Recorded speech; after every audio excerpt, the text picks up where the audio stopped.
Bismillahirrahmanirrahim.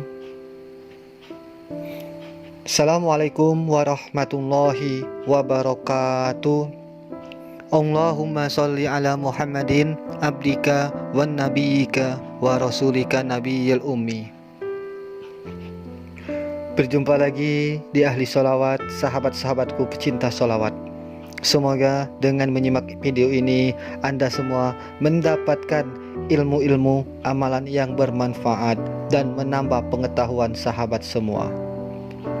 Semoga video ini juga bisa menghibur sahabat sekalian. Kali ini kami akan membahas apakah hikmah dirahasiakannya azab dan nikmat kubur. Sebelum kami lanjutkan, alangkah baiknya untuk sahabat-sahabat sekalian, silakan tekan dulu tombol like-nya dan nyalakan juga tanda loncengnya, dan jangan lupa subscribe-nya agar tidak selalu mendapatkan notifikasi terbaru dari kami. Di dalam kitab Ar-Ruh li Ibnul Qayyim karangan Ibnul Qayyim ada dua jawaban atas pertanyaan ini. Kenapa hikmah dirahasiakannya azab dan nikmat kubur, secara ringkas dan secara terperinci. Secara perinci, azab dan nikmat disebutkan juga dalam Al-Quran dalam banyak tempat. Di antaranya ialah, dan sekiranya engkau melihat ketika orang-orang yang zalim itu dalam sengsara, kematian, dan malaikat mengembangkan tangannya mengatakan, lepaskan nyawamu. Di hari ini kamu dibalas dengan siksaan, kehinaan disebabkan perkataanmu yang tidak benar terhadap Allah dan disebabkan pandanganmu yang merendahkan keterangan-keterangan Tuhan. Quran Surah Al-An'am ayat 93. Yang kedua, yang menunjukkan bahwa peristiwa tersebut di dalam kubur adalah kalimat al-yauma, yaitu hari ini. Jadi bukan dinantikan hingga berakhirnya di kehidupan ini. Api neraka mereka dibawa ke sana pagi dan petang, dan pada hari kiamat dikatakan, masukkanlah kaum Fir'aun itu ke dalam siksaan yang pedih. Quran Surat Al-Mu'min ayat 46. Di sini disebutkan adanya dua tempat azab bagi kaum Fir'aun, maka tidak diragukan lagi bahwa yang satu adalah azab kubur, yang satunya azab hari kiamat nanti. Dan firman-Nya, maka biarkanlah mereka menemui hari yang mereka ketika itu menjadi pingsan atau binasa. Di hari tiada memberikan pertolongan kepada mereka, tipu daya mereka barang sedikit pun, dan mereka tiada mendapatkan pertolongan. Dan sesungguhnya orang-orang yang zalim itu akan memperoleh siksaan pula dari itu, tetapi kebanyakan mereka tiada mengetahui. Quran Surah At-Tur ayat 47.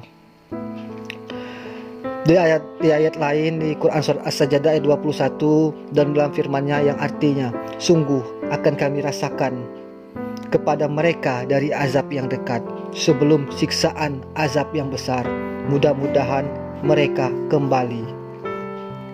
Telah bersepakat jamaah tentang ayat ini. Di antara mereka adalah Abdullah bin Abbas bahwa azab adna adalah azab kubur.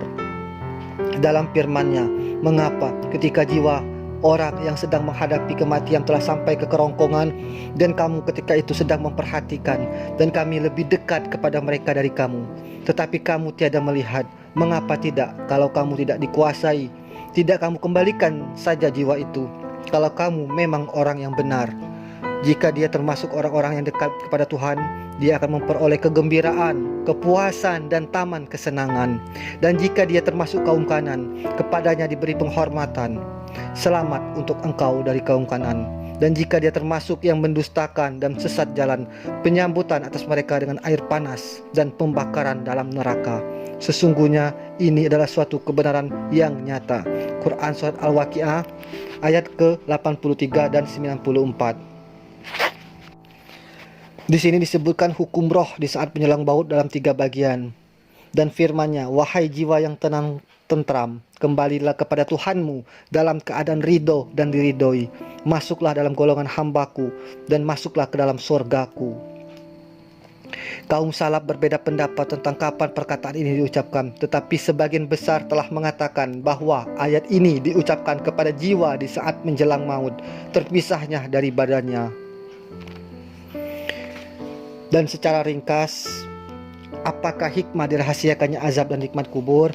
Secara ringkas akan kami jelaskan bahwa Allah telah menurunkan banyak ayat-ayat di dalam Al-Quran yang menjelaskan azab dan nikmat kubur.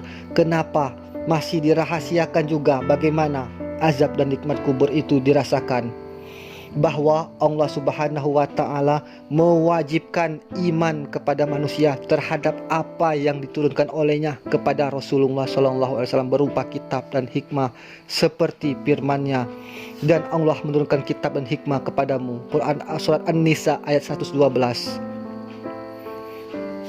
Menurut mufakat kaum salaf, kitab itu ialah Al-Quran dan hikmah itu adalah sunnah, di mana kedudukan keduanya adalah kedudukan yang ke-1 dan kedua dan sama-sama wajib untuk diimani. Rasulullah sendiri telah bersabda, sesungguhnya aku didatangi diberi kitab yang seperti itu bersamanya. Nah, itulah sahabat-sahabat sekalian yang bisa kami sampaikan dari kitab Ar-Ruh ini. Artinya kita tarik kesimpulannya, hikmah kenapa dirahasiakannya azab dan nikmat kubur, agar Allah merintahkan kita agar kita beriman kepada apa yang telah diturunkan ayat-ayat Al-Quran, agar kita imani bahwa tentang adanya kehidupan lain setelah kematian dan adanya azab maupun nikmat kubur. Dan kami akhiri dulu video kali ini dengan kalimat hamdalah walhamdulillahirabbil alamin. Wabillahi taufik wal hidayah. Wassalamualaikum warahmatullahi wabarakatuh.